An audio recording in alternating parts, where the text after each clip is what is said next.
네, 반갑습니다. 오늘은 사무엘하 17장입니다.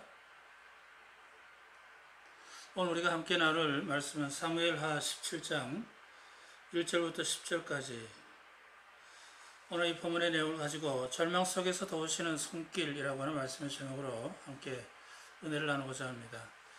우리가 살아가는 생활 속에서 여러 많은 사자성어들을 사용하는데 그 가운데 기사회생이라는 말이 있습니다.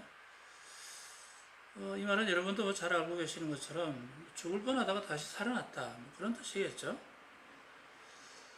바닥까지 완전히 추락을 해서 그것으로 끝난 줄 알았는데 간신히 살아서 다시 일어나는 그런 상황이죠. 절망적인 상황에서 기적적으로 회복되거나 실패의 목전에서 역전하여 승리하는 경우를 의미합니다.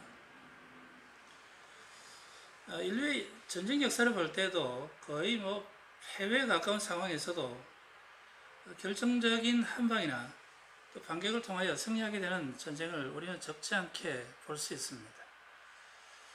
그래서 대부분의 사람들은 이런 일이 일어나게 된 과정에 대하여 이성적으로나 상식적으로 설명할 수 없거나 또한 어떤 배경이나 누군가의 힘으로 이렇게 된 것인지 알 수 없을 때 우리의 어떤 능력이나 지식이나 우리의 한계치를 벗어난 상황을 통하여 되어진 일들에 대하여 우리가 도저히 이해할 수 없을 때는 기적이라는 말로 얼버무리기도 하죠. 모른다는 거예요.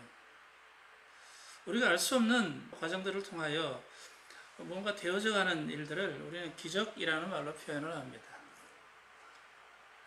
오늘 본문에 나오는 이야기도 그렇습니다. 오늘의 이 이야기는 다윗의 아들 압살롬이 아버지의 권력을 찬탈하기 위하여 반역을 일으킨 전쟁 내용입니다. 그런데 이 전쟁의 전세는 압도적으로 압살롬에게 유리하게 돌아가고 있었습니다. 그리고 무엇보다 압살롬에게 속한 두 명의 탁월한 전략가 중에서 누구의 전략을 택할 것인지에 따라서 다윗의 생명이 좌지우지되는 절체절명의 상황이기도 합니다. 사실 누구의 전략을 따르냐 보다도 일단 그 상황 자체가요, 이미 전세가 완전히 기울어서 다윗은 풍전등화와 같은 상황이고 압살롬은 지금 기세가 등등하여 또 다른 어떤 상황이 전개된다 할지라도 무조건 이길 수 있는 그런 전세를 지금 가지고 있습니다. 거기다가 탁월한 전략가들이 지금 자기 좌우로 포진하고 있기 때문에 무조건 이기는 전쟁입니다. 그런데 결과적으로는 이런 절박한 위기 상황 가운데 하나님께서 개입하셔서 다윗을 구원해 주십니다. 다윗의 힘으로는 도저히 벗어날 수 없는 상황, 역전할 수 있는 그런 상황은 조금 더 희망이 없었지만 하나님이 그 전쟁에 개입하셔서 다윗으로 하여금 승리하게 하시고 다윗을 구원해 주십니다. 다시 이 이야기의 처음으로 돌아가 보면 반역을 일으킨 압살롬 편에 서서 압살롬을 돕고 있는 아히도벨의 전략은 아주 완벽했습니다. 마치 삼국지에 나오는 제갈공명처럼 그가 세운 전략은 더 이상의 흠잡을 만한 것도 없고 고칠 만한 것도 없고 그냥 무조건 그대로 하기만 하면, 실행하기만 하면 무조건 승리하는 거예요. 이 아히도벨이라고 하는 사람은 원래 다윗의 신하였습니다. 근데 다윗을 배반하고 압살롬 편에 서서 지금 전쟁을 하고 있는 거예요. 얼마 전까지만 해도 자신의 주군이었던 다윗과 지금 칼을 겨누고 그를 죽이려고 지금 압살롬 편에 서서 전쟁을 치르고 있거든요. 만약 압살롬이 시리아가인 아히도벨의 이 계략을 따른다면 아히도벨이 계획을 세운 그대로 다윗과 다윗의 무리를 급습하게 된다면 다윗의 생명은 그냥 끝나는 겁니다. 그날 밤으로 다윗의 목숨은 끝나는 것이고 왕의 자리는 압살롬이 차지하게 될 것입니다.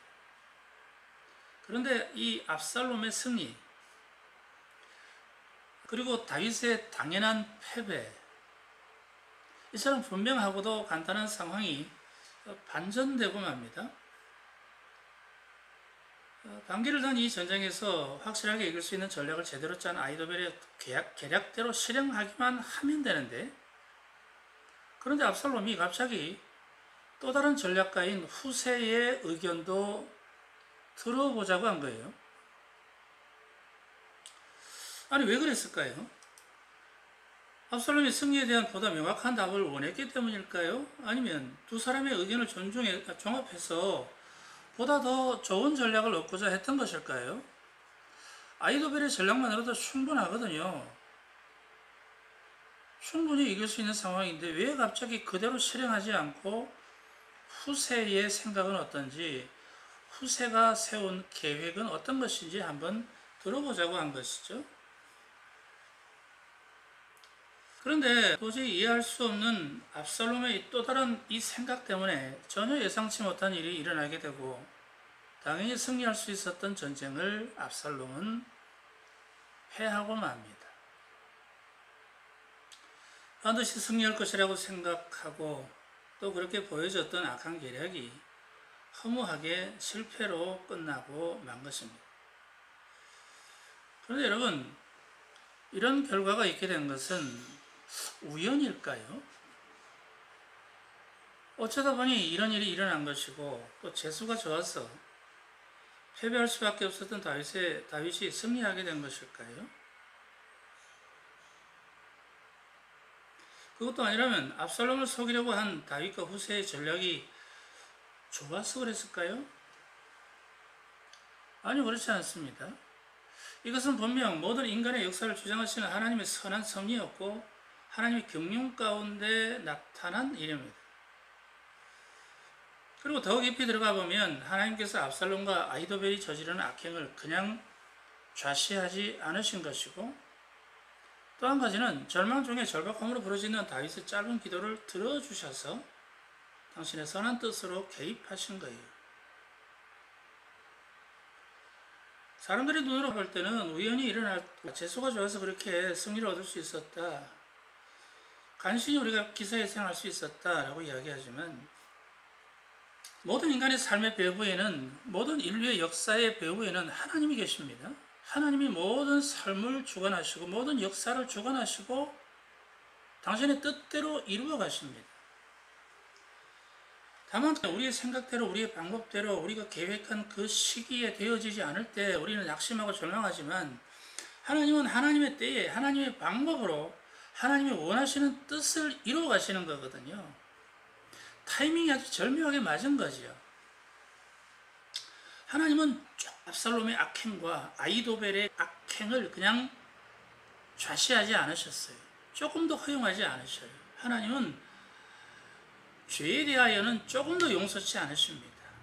아무리 하나님이 사랑의 하나님이고 용서의 하나님이라 할지라도 죄에 대하여는 결코 좌시하지 않으시고 그냥 넘어가지 않으십니다. 거기다가 우리가 정말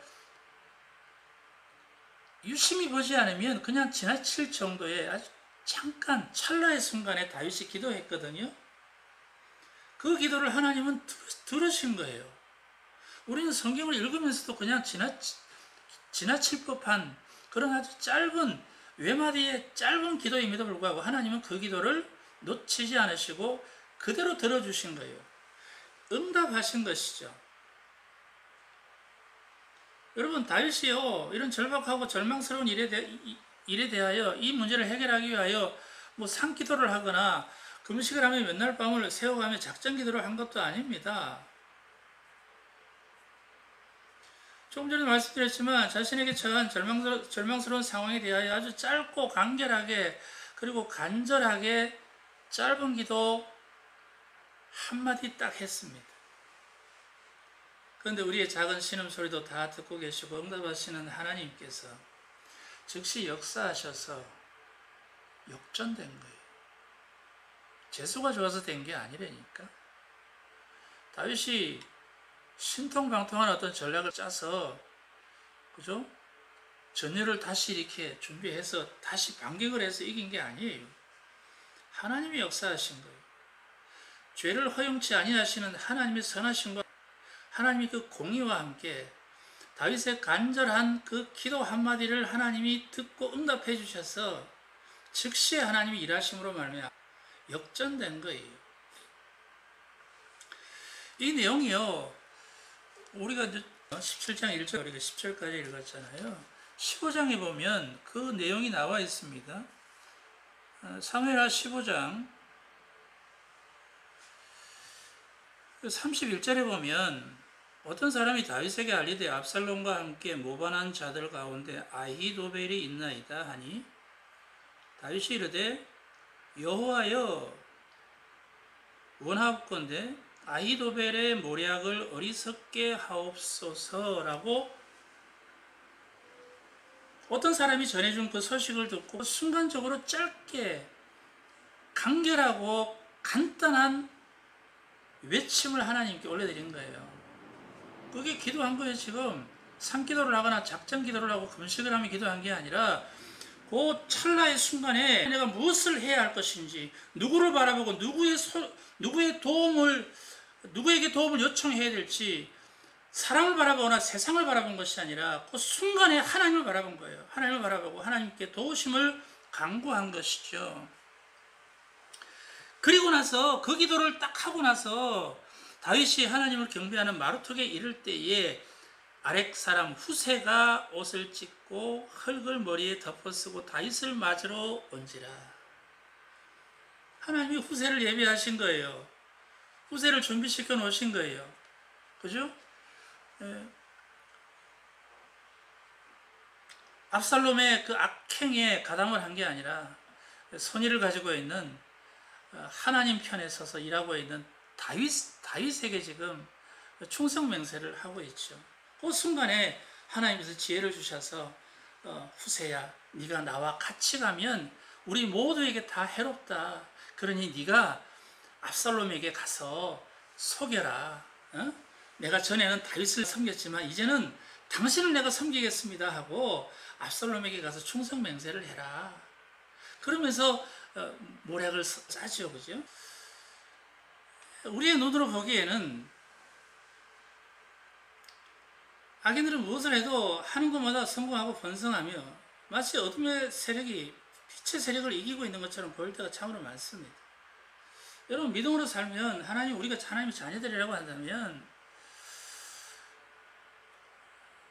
우리가 더 잘되고 우리가 하나님마다 이렇게 형통하고 해야 되지 않습니까? 그렇잖아요. 우리가 믿음으로 살잖아요. 세상에서는 아무렇게나 막 살고 되는 대로 막 살고 그냥 보여지는 대로 그냥 막 하면 잘 될 것 같고 돈도 잘 벌 것 같고 성공할 것 같아도 그걸 선택하지 않는 것은 우리는 하나님의 자녀이기 때문에, 우리는 천국 백성들이기 때문에 하나님이 싫어하시는 일은 우리가 안 하잖아요. 아무리 돈이 된다 하더라도, 아무리 성공하는 지름길이라 할지라도 하나님이 기뻐하시지 않는 일들은 우리가 하지 않거든요. 그게 이제 우리가 세상과 구별된 사람으로서의 삶이거든요.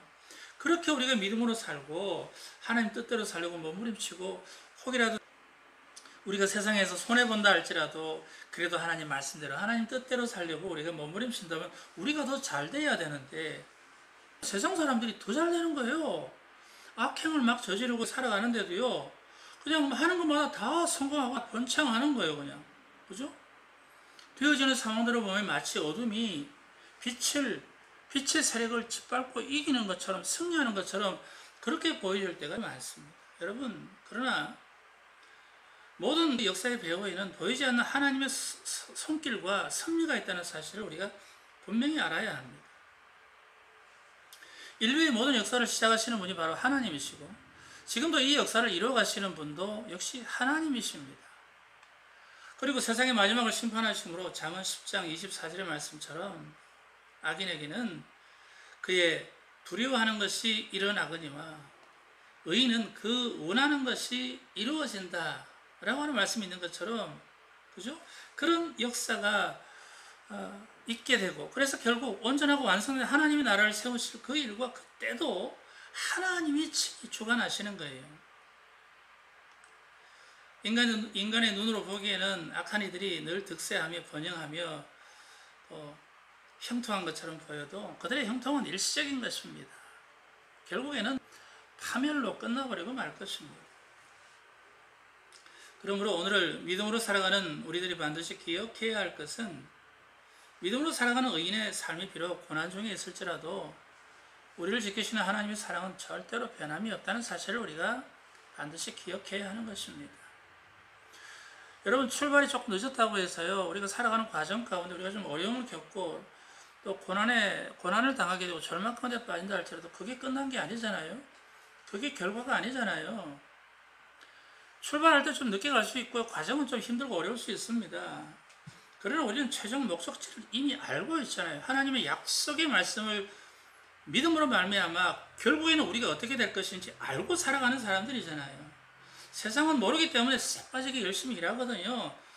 죽을 똥 싸고 열심히 일하지 않으면 우리는 못 먹고 산다라고 생각하고, 그래서 다른 사람을 짓밟아서라도 우리가 더 많은 것을 얻어야 된다 생각하고 그렇게 살아가지만, 우리는 결과를 알기 때문에 하나님 말씀을 쫓아 살아가는 사람들이거든요. 우리를 향하신 그 하나님의 그 약속, 그 하나님의 사랑은 결코 변함이 없다는 사실을 분명하게 우리가 인식하고 살아야 됩니다. 그래서 날마다 하나님께서는 우리와 함께 하시며 눈동자처럼 지켜주시고 인도하시는 그 하나님의 은혜는 잠시도 쉬지 않으시고 조금도 주저함이 없이 우리에게 날마다 보여주시고 채워주시는 거예요. 여러분, 시편 1편 말씀 기억하고 있지 않습니까? 그 얼마나 우리에게 위로가 되고 소망이 되는 말씀입니까? 그 믿음의 고백을 우리도 이렇게 한번 했으면 좋겠어요. 같이 한번 볼까요? 시편 1편 말씀을 한번 보겠습니다. 복 있는 사람은 악인들의 꾀를 따르지 아니하며 죄인들의 길에 서지 아니하며 오만한 자들의 자리에 앉지 아니하고 오직 여호와의 율법을 즐거워하여 그의 율법을 주야로 묵상하는도다.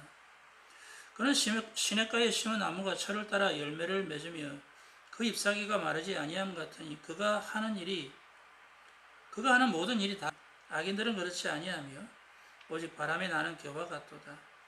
그러므로 악인들은 심판을 견디지 못하며 죄인들이 의인들의 모임에 들지 못하리로다. 의인들의 길은 여호와께서 인정하시나 악인들의 길은 망하리로다. 이처럼 결과가 뻔히 나와 있잖아요. 의인들이 우리의 삶의 현장 가운데 일시적으로 고난을 당하고 어려움을 당할 수 있을지라도 그 결국은 하나님께서 우리가 걸어가는 그 길을 인정하시고 하나님께서 형통하게 하신다는 거예요. 그러나 악인들의 삶은 처음에는 잘 되는 것 같고, 압살롬 처음에는 반기를 들었을 때 여러분 기세가 등등하여 금방이라도 그냥 승리해서 왕이 오를 것처럼 그렇게 했을지라도 결국은 하나님이 주관하시는 거기 때문에 알 수 없는 거예요. 그래서 악인의 길은 망하리로다 라고 결국이 그렇게 될 것이라고 분명히 말씀하고 있지 않습니까? 여러분, 우리는 약속을 믿는 사람들입니다. 약속을 따라 살아가는 사람들입니다. 이미 하나님께서 우리에게 약속의 말씀을 주셨고 그것이 하나님의 말씀이라고 한다면 우리는 그 말씀 붙들고 말씀 바라보고 살아가야 되는 것이죠. 다윗의 인생을 돌아보면 그를 향한 세상의 시기와 질투 그리고 배신과 죽음에 대한 위협이 끊임없이 그를 괴롭히고 힘들게 했습니다. 그러나 그럼에도 불구하고 하나님께서는 그때마다 그 상황 속에서 다윗을 기가 막힌 방법으로 구원해내시고 그를 지켜주셨습니다. 그래서 그 은혜를 날마다 깨닫고 누리고 사는 다윗은 이렇게 고백하잖아요.